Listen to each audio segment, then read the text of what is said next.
Samuel Venâncio está conosco. Fim da era Fábio e o Cruzeiro vai ter que ir ao mercado. Samuel, um abraço, boa noite. Pois é, João Vitor Cirilo, boa noite para os amigos ligados aqui na turma do bate-bola, confirmando 6h17 e claro que ainda é o assunto principal, essa não renovação de contrato do goleiro Fábio, tanto que o protesto por parte dos torcedores, ele continua agora na Praça 7, mais cedo. Dezenas de torcedores estiveram na porta da Toca da Raposa 2, aí gritos contra o Paulo André, que é o gestor do futebol do Ronaldo, contra o próprio Ronaldo, pedindo respeito com a instituição, também com o goleiro Fábio, que é um grande ídolo na história do Cruzeiro. Então, esses protestos continuando nesta quinta-feira, depois do anúncio ontem, a carta divulgada pelo goleiro Fábio, a explicação dada pelo Cruzeiro hoje no comunicado oficial pelo clube, e agora com a saída do Fábio, a não vinda do Jailson.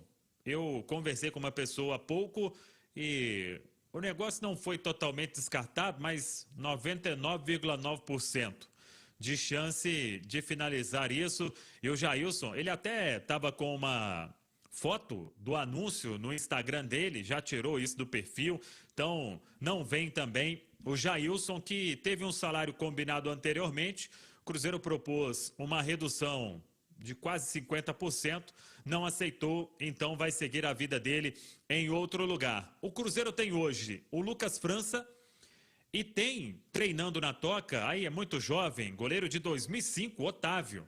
Ele foi muito bem no Sub-17, mas está ali para treinar. Depois deve vir o Denives, do Sub-20, que estreou ontem na Copa São Paulo. Mas o Cruzeiro vai buscar, sim. Se já buscaria um goleiro, talvez deve buscar até 2 no mercado e começa a fazer os contatos. Alguns nomes começam a ser ventilados. O certo é que vai ter que atender aquela característica que gosta, como disse mais cedo dentro do Rádio Esportes, o Paulo Pessolano, o técnico uruguaio. Ele disse: eu não quero um goleiro que seja o Messi, mas eu quero um goleiro que vá participar do jogo, da construção das jogadas, que esteja ali sempre pronto. A gente sabe que o estilo do Pessolano é aquela linha alta, então o goleiro terá que ficar atento, aquela agilidade, atuar um pouco mais adiantado.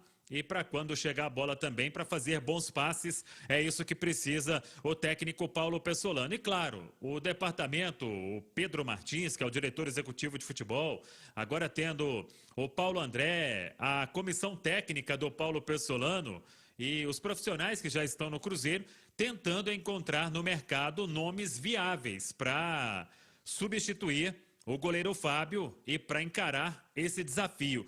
O que eu imagino, Cirilo e amigos ligados aqui na turma do bate-bola, é que será um desafio gigante para qualquer que seja este goleiro ou esses goleiros que possam chegar para o Cruzeiro na temporada de 2022. Eu não tenho dúvida quanto a isso, Samuel. O Alexandre Simões, comentarista Itatiaia, está conosco aqui nos estúdios.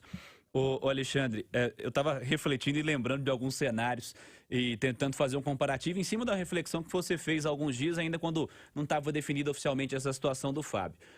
Da dificuldade que se teve em outros clubes, como o Palmeiras, como o São Paulo, que talvez seja um caso mais recente, em encontrar um substituto imediato que dê uma boa resposta, né? Logo na sequência. Eu lembro quando o São Paulo começou a utilizar o Denis depois do Rogério Ceni, do Rogério se aposentar, e botaram o Denis para bater falta. Não sei se você lembra disso. Jogaram a responsa em cima do cara depois de ter o goleiro artilheiro maior de todos, né? Um dos maiores goleiros de todos os tempos, é claro, mas também o cara que ainda tinha esse fator de cobrar falta, de ser um diferencial, como uma perfeição absurda. E além de ser um grande ídolo do clube. O Cruzeiro tem agora o desafio de buscar alguém para tampar esse espaço que era ocupado por um grande ídolo há mais de uma década. Boa noite, Alexandre Simões. Boa noite, Cirilo. Boa noite, Samuel, quem acompanha a gente no rádio, na live. Exatamente, Cirilo. Eu até fiz essa noite e madrugada uma matéria, que está desde de manhã no site da Itatiaia, lembrando que se a gente fizer uma lista tríplice de grandes goleiros da história do Cruzeiro, pelo menos na era Mineirão, é difícil a gente falar de uma época que a gente não viu, mas de Raul, Dida e Fábio. E que para o Cruzeiro, os períodos pós-Raul e pós-Dida foram complicados. O pós-Raul, porque o Cruzeiro teve o Luiz Antônio como substituto, e tinha sido buscado antes, até uma história pitoresca do Felício Brandi, mais uma do Luiz Antônio. Ele falou que precisava de um goleiro bom e bonito para substituir o Raul e buscou o Luiz Antônio lá no interior de São Paulo, na América de São José do Rio Preto. Mas o Cruzeiro amargou um período, o Raul sai em 78, exatamente o hexa do Atlético de 78 a 83. O Cruzeiro amargou um período muito ruim. E após o Dida, o Cruzeiro não teve uma seca de títulos, muito pelo contrário. Ganhou a Copa do Brasil de 2000 com o André no gol, Sul-Minas de 2001 com o Bosco no gol, Sul-Minas de 2002 com o Jefferson no gol, Tríplice Coroa de 2003 com Gomes no gol. Eu acho que cada título tem um goleiro, mostra bem o que foi a substituição do Dida. Teve títulos, mas a sombra do Dida foi muito grande. Pressão enorme, Exatamente. Né? Então o Cruzeiro ganhou títulos seguidos em 4 temporadas, cada uma com um goleiro diferente. E agora é o Fábio. E isso que o Samuel colocou, o desafio de substituir o Fábio, toda a pressão e atenção que o goleiro que vestia a camisa número 1 do Cruzeiro sofrerá por toda a repercussão que a gente está vendo em relação à torcida. Então é um cenário, sem dúvida nenhuma, preocupante, Círio. Com certeza. A resposta técnica, e eu acho que se a resposta técnica não vier no mesmo nível, Alexandre, logo de cara, é mais do que natural, né? Porque nós estamos falando aqui de um dos maiores goleiros do futebol brasileiro nos últimos anos, né? Mas no mesmo nível, Cirilo, o Fábio, apesar dos 41 anos, né?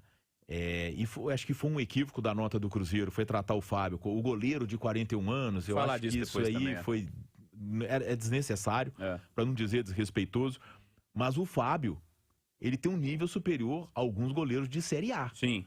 Tem.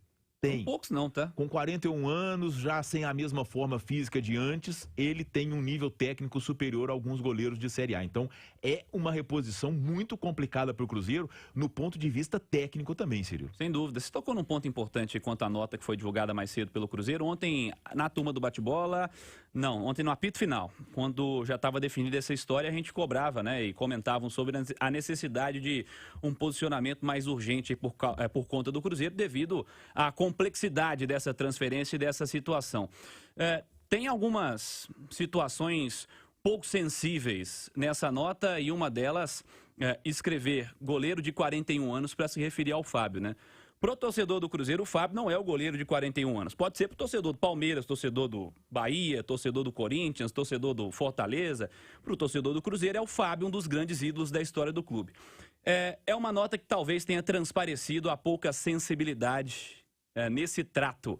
E aqui não estamos discutindo se poderia ou não poderia ter ficado com o goleiro, ou se deveria ou não deveria ter renovado com o goleiro para a próxima temporada, em quaisquer que sejam aí as condições. Mas está mais do que claro, e a nota deixou claro também, que faltou sensibilidade a se referir ao Fábio e ao tratar essa situação.